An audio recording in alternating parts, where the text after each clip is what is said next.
Hey folks, I like doing the illustrations. I know I get a lot of feedback from viewers that illustrations really help them solidify the lessons that I've taught on the water. But I want to start with it instead of end with it this time. So I got my Sharpie, my highlighters, and I will tell you the focus of today's trip is lures that are highly snag resistant. But it starts with a premise that the places and the things you do with lures that increase your odds of snagging also increase your odds of catching fish. Let me illustrate.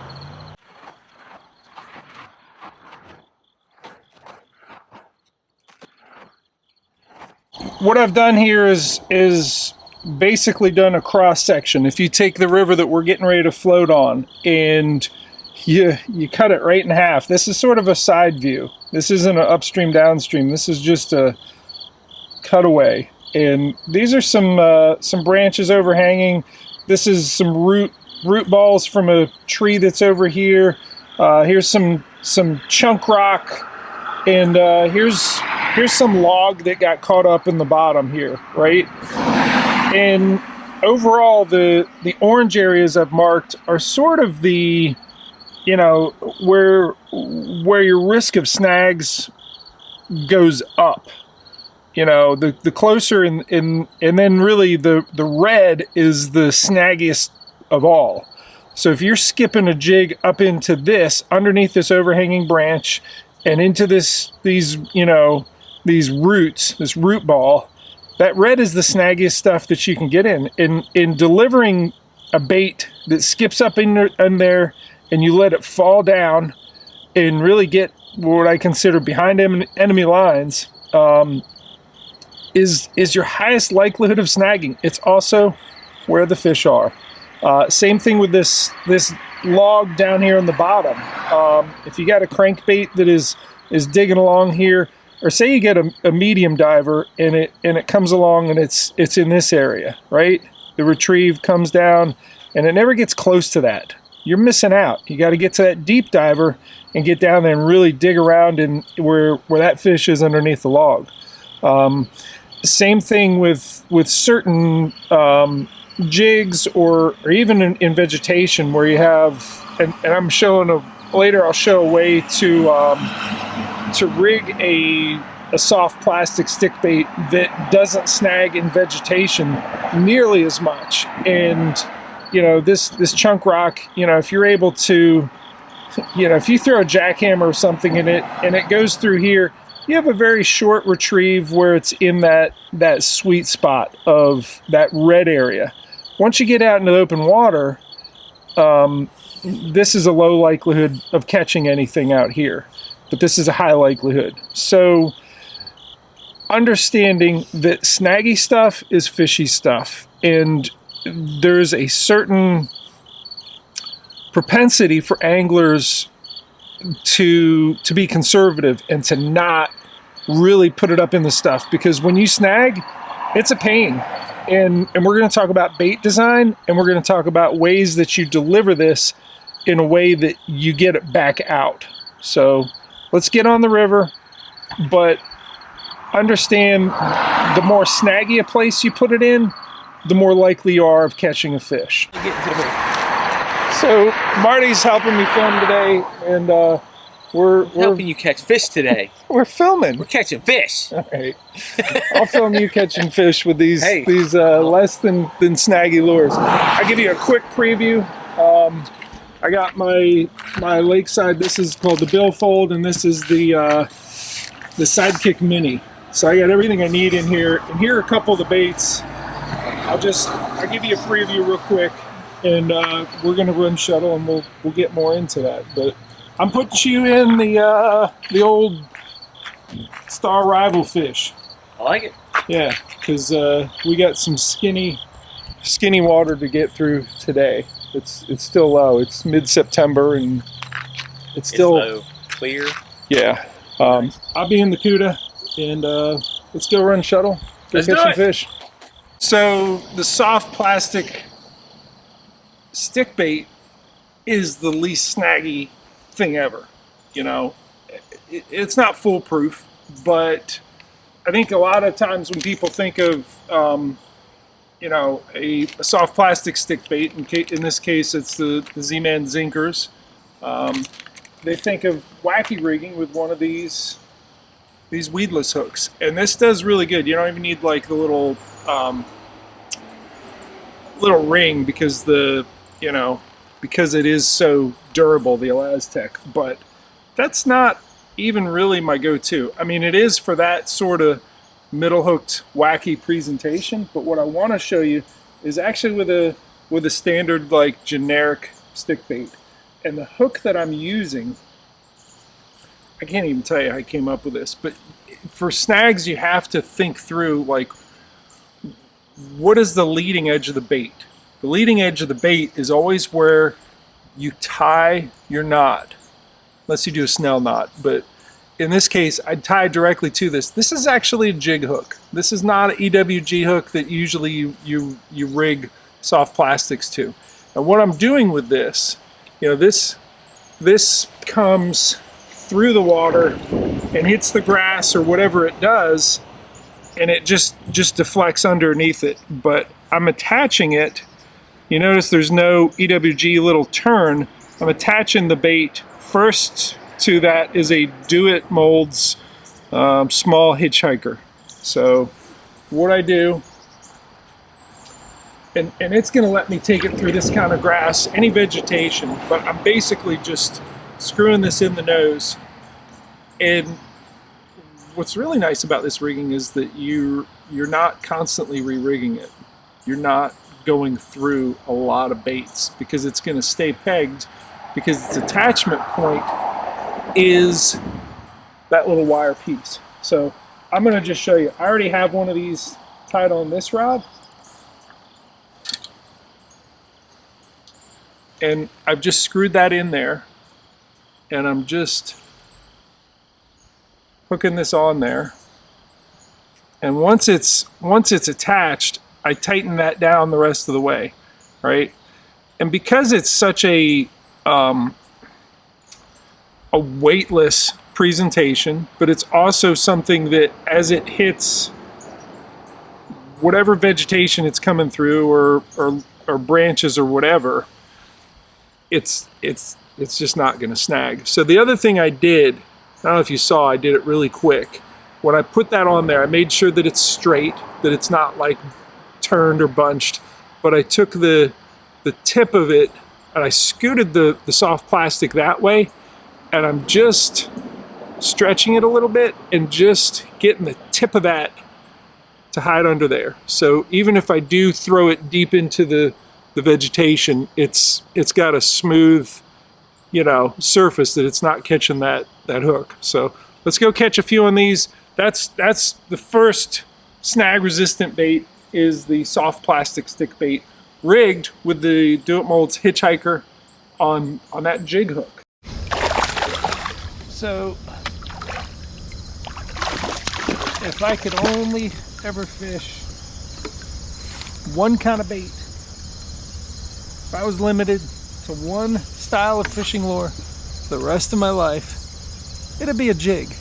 And my favorite jig is a finesse jig, a very lightweight finesse jig with a light wire hook and a bristle guard.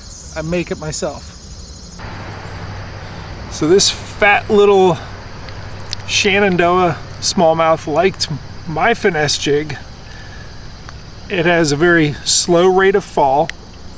The overall weight of the jig certainly plays a lot into how often it snags. So just as we looked at the soft plastic stick bait from that head-on angle and tried to see, hey, what part of this bait, which is where the line is tied, is gonna come into contact with wood or rock, potential snags first. And it's this head right here, that football head, and I've modified the mold to be a couple different sizes, but it positions the hook so it's perpendicular to whatever potential snags, you know, it could come across. It's a lightweight hook, and we got the bristle guards there, and we got a fairly fine wire hook that is protected. I like to take my bristle guards and spread them out, if not into a V, but just spread out so that there are lots of surfaces of bristle guard to come into contact with the wood before that hook would. So the bristle guard helps. The lightweight nature of it helps, because where I actually put that jig to catch that smallmouth was deep. I mean, I really cast it deep into this jumble here, and I let it free fall into that spot right there. How snaggy do you suppose it is under there? What you do on the retrieve when you throw it into something that snaggy has a direct bearing on how often you snag. Let me explain. So I'm going to throw this bristle guard protected jig in there again, and I want you to watch. I'm actually going to turn the camera so you can see what my hands and the rod are doing as I get that in there. I didn't like that cast. It wasn't snaggy enough. So I want to get it. Yep, right in there. So I'm letting it free fall, and I can see my line feeding down in there.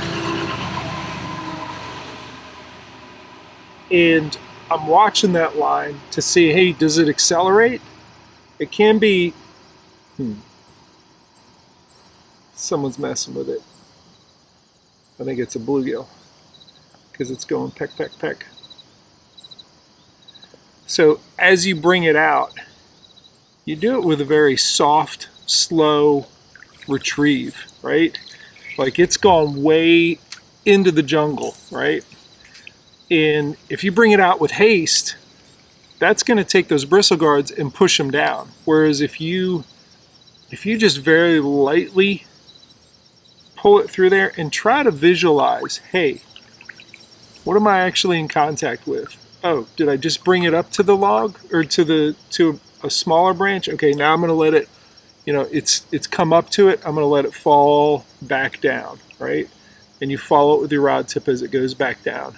And you feel, hey, has somebody picked it up? Do you feel that kind of throbby sort of, hey, it's in someone's mouth feeling?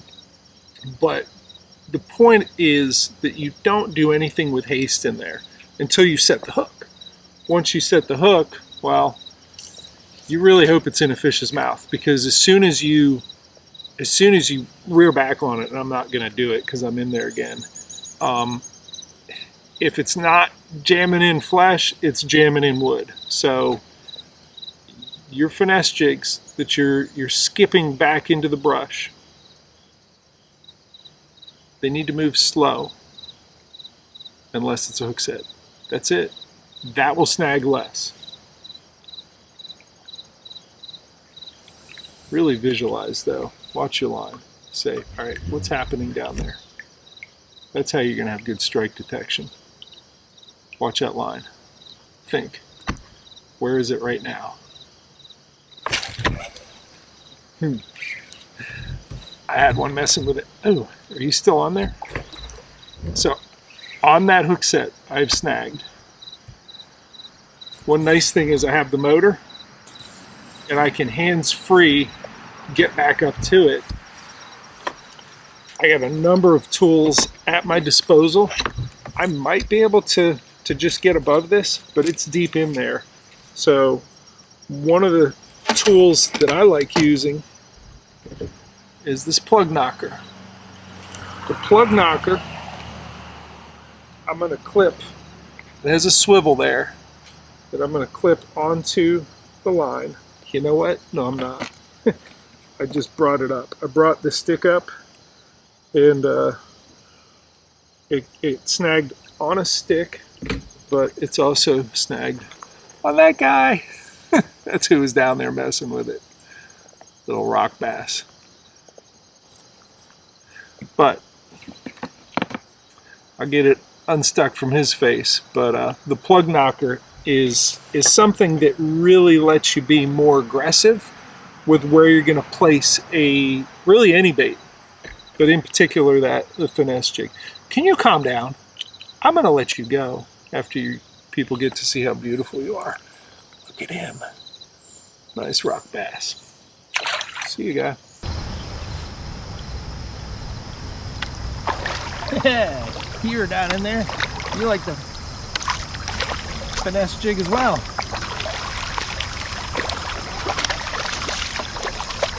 So as I move on to the next log jumble, I'm skipping that finesse jig up into. I will talk a little bit about this particular jig. Is one that I make, and if you're interested in making your own and making sure that you know that they're fine wire hooks and you build it with a bristle guard and it's the right weight, which should be as light as you can get away with.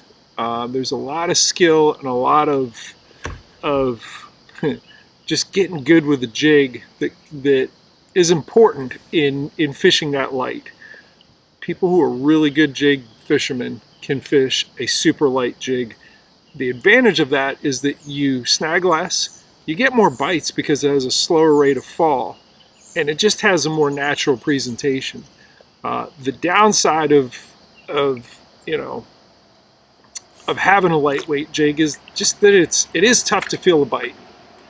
And people that have that need to feel that solid connection, and everyone starts there.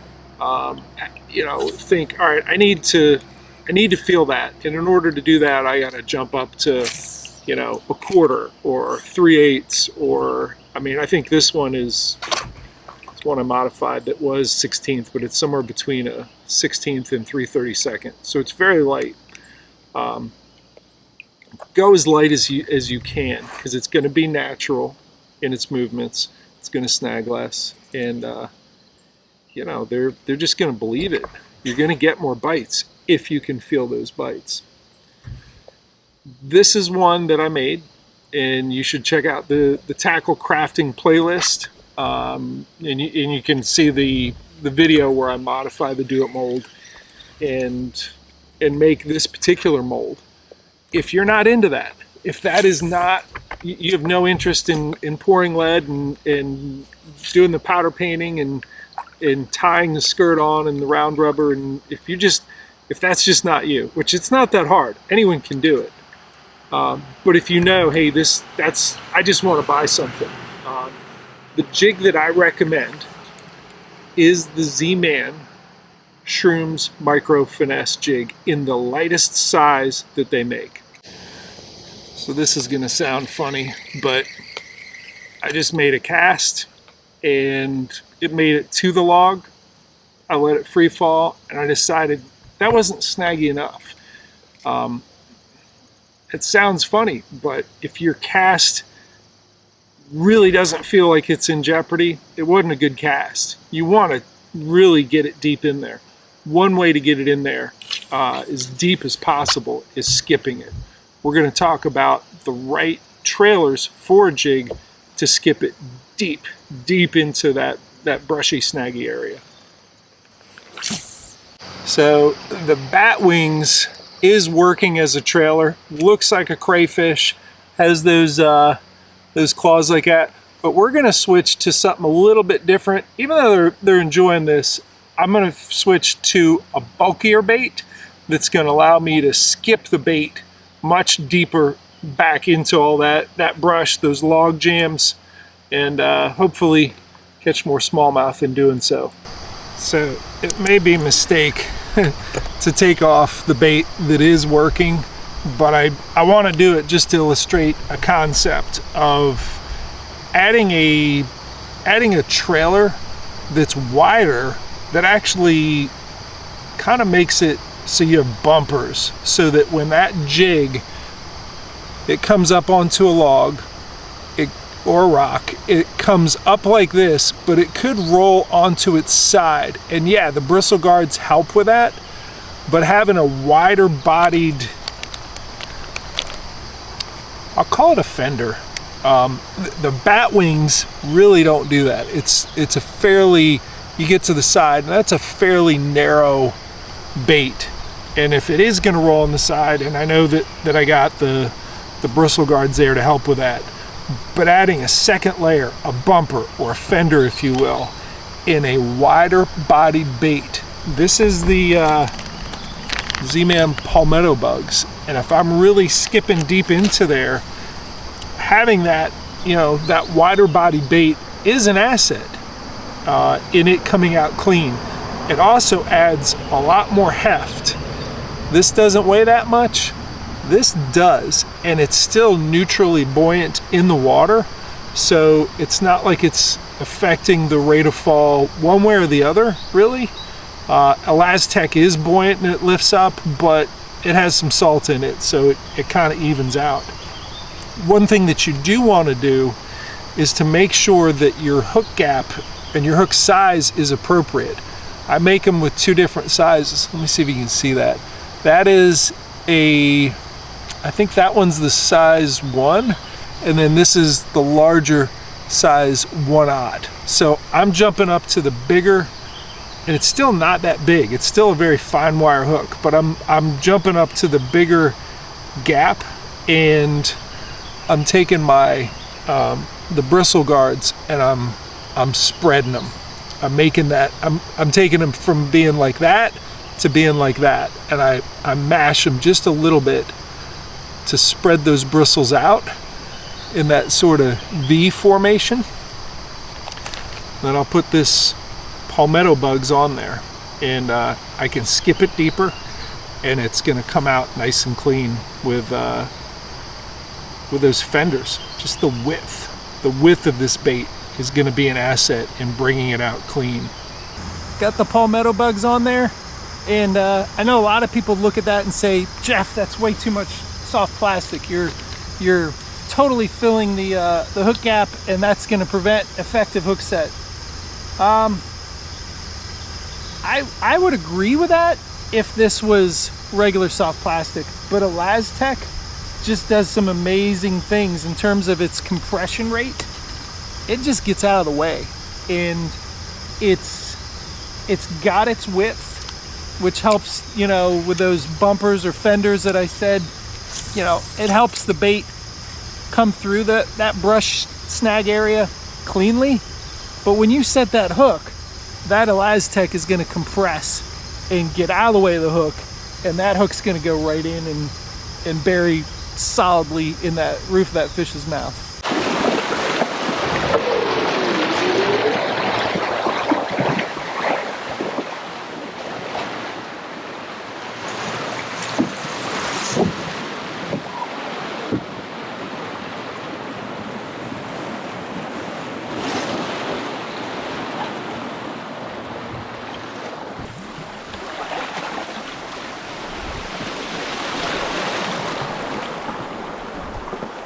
All right, you got a couple blow-ups on you got 3 fish, but you got a couple blow-ups on the whopper plopper. Yep. So far, everything on top. Okay, I got a couple on the Finesse Jig. Let's talk about topwater, and you know, a bait that really doesn't snag in vegetation, brush, anything, and is a really nice substitute for the whopper plopper. There's one I wish I had right now, and that's that Z-Man goat. Z-Man Billy Goat. I used to use the Zoom Speed Crawl. Yep. Yep. That same profile. Get it up on top, and it. I'll give you one if you want to mess with it. I probably will here in a minute. All right. There's a couple times I made some really good casts, and right in the wood, and got a little too good. Right. So yeah, that thing's. I usually have those, and I just don't have one with me right now. Yeah, I got you covered, bud. My tackles are wrecked, but. I got you covered. Lakewood billfold. I keep all my Z-Man stuff organized in there. We got the Billy Goat here, and I got one tied on, but I'm gonna give one to Marty here, and you're gonna get one that's actually seen some miles. You know, I'll use these, and at the end of the day, put them back in.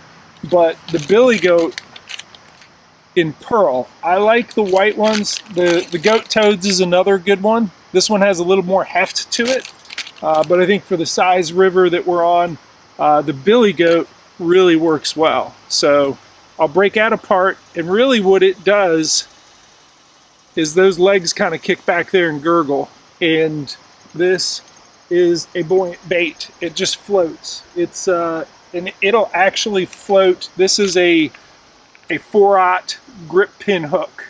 All right, so I'll rig that on there. Marty, I'm gonna get a little bit closer so you can kind of get the close up of the rigging, but it's pretty straightforward. You know, I like to do a snell knot there to get it on there, which keeps the all of the cooled knots there, and it really protects that, protects the knot from being beat up. But basically, you know, in through the nose, out through the chin. I don't need to gather a whole lot of plastic. It actually keeps it back a little bit. You can see that. And that's enough. On a regular soft plastic, that would not be enough. But with the ElaZtech, it's nice and durable. At this point, you just want to center it, and I hold it there and make sure that it comes.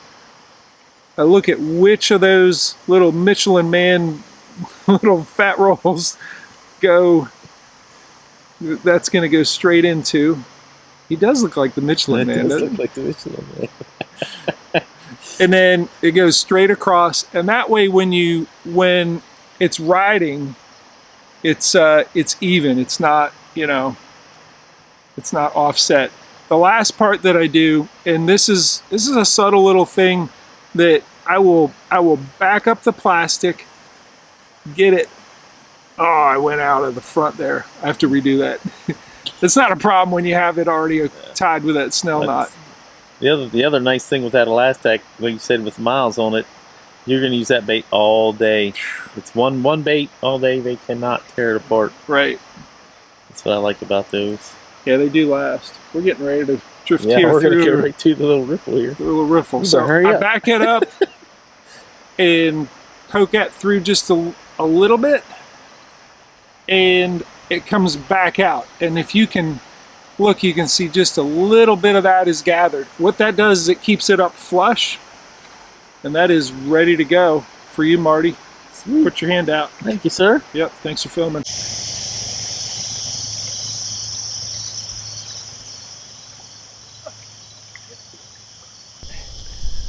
Did you get one on the goat toads? Got him on the goat. All right, I'm gonna get Marty to film this to help show what I do to braided line. Actually, I'm gonna show that to you now, what I did to prepare my braided line for fishing weightless soft plastics yesterday, the trip prep. Let me show you that, and then we'll come back to what we're watching right here with these active fish. So it's a day before a trip, and I got Sharpie marker all over my fingertip. Because throwing a soft plastic stick bait is such a it's a visual strike detection more than you feeling the bite. What I'm doing, and I have 20-pound, and sometimes I get lighter, but it's the bright yellow braid, and I'm looking at that braid on the surface, and if it's reflecting a bright sky, I don't see it that well. If it's reflecting trees, I can see it very well. So sometimes I can see it on the surface and sometimes I can't. By putting the Sharpie on a section of it, I alternate bright yellow and black, bright yellow and black. And I put enough of these on there, it really makes fishing a soft plastic, a weightless soft plastic stick bait, or even if you do weightless fluke, it really makes seeing that strike detection go much easier. And you know, I got to do this every couple trips. You know, reapply that dark spots because the sun bleaches them out, and I get this sort of mixed black and yellow on the spool. The important thing is I get it out there on the surface of the water and I can see where that curvature of the line is out there. When it starts straightening out, I know it's time to gather some line and sit the hook. So I have that alternating black from the Sharpie and bright yellow line. One thing I like to do, you're gonna watch my rod tip is gonna swing back as soon as that bait touches down. What that does is it puts a bunch of curves into the water. Let me show you. You go like this and you pull like that. And putting slack into the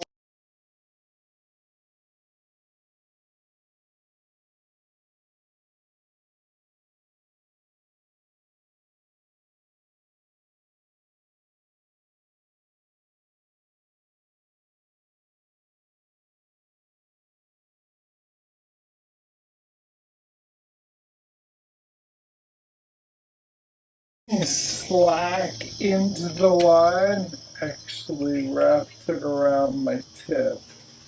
But it allows the fish to take it and run if it needs to. You're gonna train your eye on that black to yellow transition as far out as you possibly can. This is basically the same as fly fishing with a strike indicator.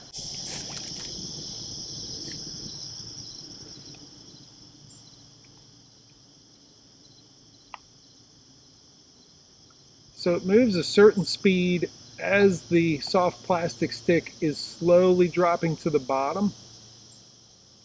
And then the current will grab it and it'll kind of swing and it'll appear to move, but it's not really moving. I will tell you the smallest fish will make it hop and take off. Better fish will kind of move it very slowly and confidently. Got into a little bit of deeper water and saw a lot of carp. The carp generally don't hang out places that are what I'd say isolated water. You know, they go places where the same places that, you know, that bass like to be, the bigger bass, and this is, you know, one of the longer ones we've caught. We've caught a lot of them in that, you know, 7 to 11 inch size range, and I'm always excited when I see carp. I think, yep, we're in a better pool.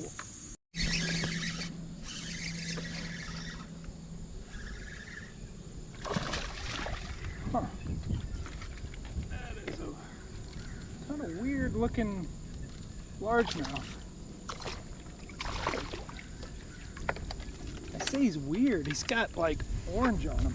Is that showing up? It looks orange.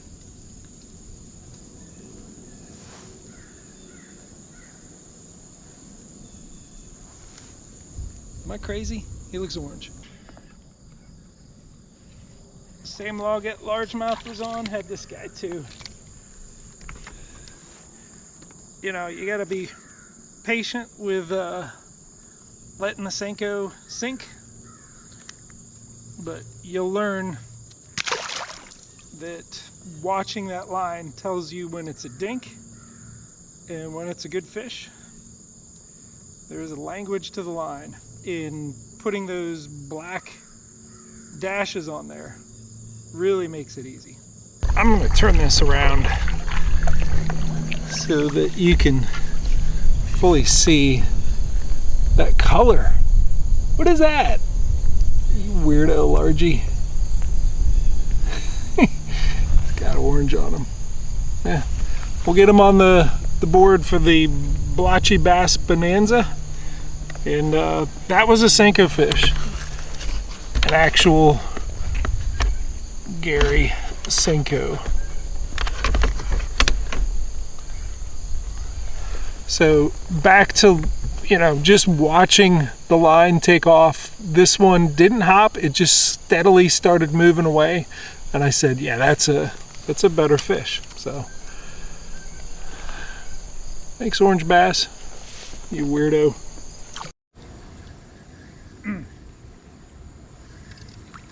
Alright, look at all those possible places I could snag. Now believe there's a fish in every one of them. So it probably is. It's not totally uncommon to float rivers like this and find pockets of nicer fish like this in really ponds that are that are isolated. This is the only really good deep water that we've seen on this float trip. We've been catching a lot of little smaller smallmouth up to maybe 13 and a half inches, and this is the first two decent sized fish. And that's frequently what you have to do, is you have to float many miles to find one or two good ponds, pools that are where there's a lot of nicer fish. So I'm motoring back up to the top of this pool. There's a couple more spots that I want to hit and just give them a different look. Instead of giving them the Senko or the Finesse Jig, I still actually have the Finesse Jig on, but I'm gonna, since there are some better fish in this pool, I put a SMH worm on there. So shaky head with that Finesse Jig. See if I can get a few more of these largemouth to bite before we gotta actually boogie out of here. Marty has to be off at a certain time, so this was worth running back up and hitting a second time, though, even if it's briefly on just a couple pieces of good looking wood.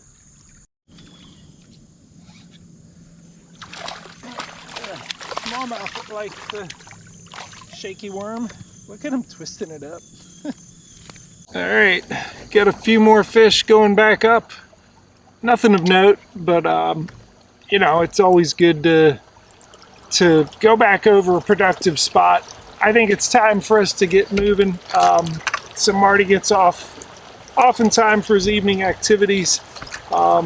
Enjoyed the float. Found this pool was really productive. I mean, it's, I know Marty got great numbers throwing the crankbait, and I got those two nice largemouth. Saw another one that was significantly bigger, so I'll remember this spot. I think we got 2.25 miles to motor out, float through, drag, whatever it is that we got to do to get out of here, but it's time. Let's zoom. So it's the day after that trip, and I'm in my backyard on the back porch doing some tackle crafting. Got a little bit of that Finesse Jig partway through production. I'm going to be tying skirts on there. I actually played around with a new do-it mold, and I'm going to make some more twin spins, but I have a lot in the tackle crafting section, but I wanted to wrap up this video on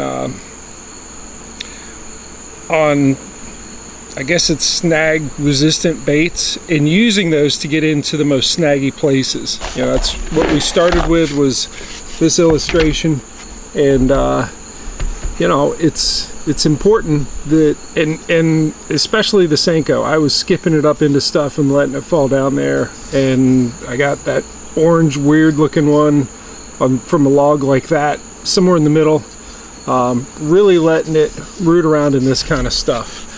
And I understand not everybody wants to or has the confidence to jump into tackle crafting. If you don't, and you think, yeah, maybe, I don't know if I have that skill set, watch some of the tackle crafting videos in that playlist. Go to playlists, find tackle crafting, watch a few, and I think you'll be surprised when you look at it and you say, yeah, I think I can pull that off. But if after you watch some of those videos on making that stuff, you say, really, no, I don't have a place to do it, or the desire, that's fine. Not everyone does. I got a couple off-the-shelf products. This is the spinnerbait that is a twin spin. I didn't find this until after I'd been making them a couple years, but Dave's Tournament Tackle makes that, and it does have I'll go ahead and open it. It does have the two arms, and I've done well with it. You know, this has been a good bait. He makes them a little bit different than I do, but it's got that same V formation of two wires together, and it's a good bait. It's a very good bait. Different than how I make them, but same premise. On the Finesse Jig side, you cannot go wrong with the Z-Man Shrooms Micro Finesse Jig. My favorite color is actually something called Mox and Craw. I just happened to grab one that was black and blue. This one's 3/16 ounce. I like the lighter one. I like the 1/8 more than the 3/16. It again, how I pour them, how I make these, I make them. You know, I want to throw this as light as possible, and you know, mine have the bristle guard. This one has, and I'll go ahead and open it. This one actually does better with the Elastec than mine do, and I've made a couple of mine with the keepers, but this one has the wire keeper that's right in the back. That one does very well with the Elastec, and I'll go ahead and pull this away, and you can see, yeah, we got a very fine wire hook, and we got two fairly light wire weed guards that you can split left and right, you know, and that really does let you get into some snaggy stuff. So two off-the-shelf products that can help you put your baits in the places where you're most likely to snag, and you're also most likely to catch fish. Thanks for watching. I always have afterthoughts to the afterthought. So the float that we did yesterday on the North Fork Shenandoah, I used to guide up there early 2000s. Actually, the last time I floated that was 20 years ago, this coming December. And in 2002, December, floated it with a buddy in his cataract. We got, in that pool, we got two largemouth over 20 inches. Both of them cleared 5 pounds. I can't tell you how many 17 and 18 inch smallmouth we caught throughout that float. It was just a stronger fishery back then. What changed? What happened? It was still a fun trip yesterday, and I love going back up to places that, you know, I had been on and had success years ago, but it is a faint shadow of the fishery that it once was. What happened?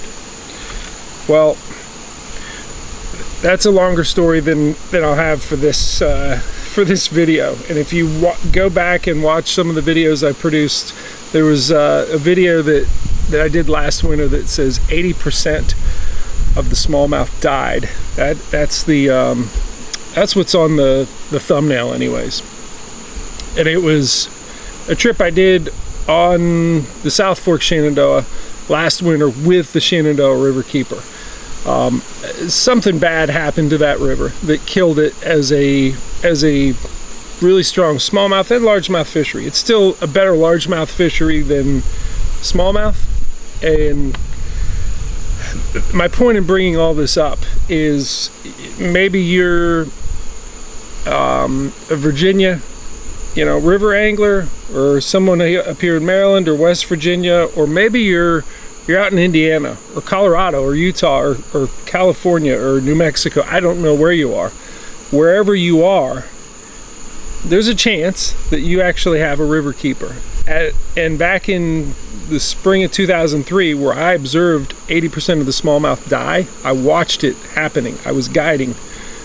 I pulled out and had trouble getting in touch with the Department of Environmental Quality or Virginia Department of Game and Inland Fisheries and whatever, all these government agencies that are bureaucracies. We have something better, and it's a river keeper. And it's why I'm doing the side pot on the to benefit the lower Susquehanna River Keeper weekend after next. River keepers are are individuals, are people that their full-time job is protecting the river, and they don't have the same restrictions or red tape or bureaucracy of being a government agency. They're a private citizen that gets funding however they raise money to support them in doing what they do, which is to protect the river. The best way that you can help them is to know who they are. Go to waterkeeper.org, find out if you have a riverkeeper. You're blessed if you do, and put that person's phone number in your contacts list, so that when you're floating whatever river, say you live in Indiana and you're floating a river out there and you see something that isn't right, you see something that's either obvious pollution or something, you know, that looks sick, that doesn't look right, you can get in touch with that riverkeeper and be the eyes and ears so that they can get out there and document what's happening in a timely manner. They're people that protect the river and the fisheries that are in the river. So do what you can, know who those people are, have their contact info ready. I wish I had a riverkeeper back in spring of 2003. Eventually we did, and that was a local guide named Jeff Kelby, who stopped guiding because the fishery that he depended on to make a living on the Shenandoah died, and he went full-time as the Shenandoah riverkeeper. But waterkeeper.org, look up for your particular area, your watershed, and find out who that is and put them in your contacts. All right, now I'm done. See you.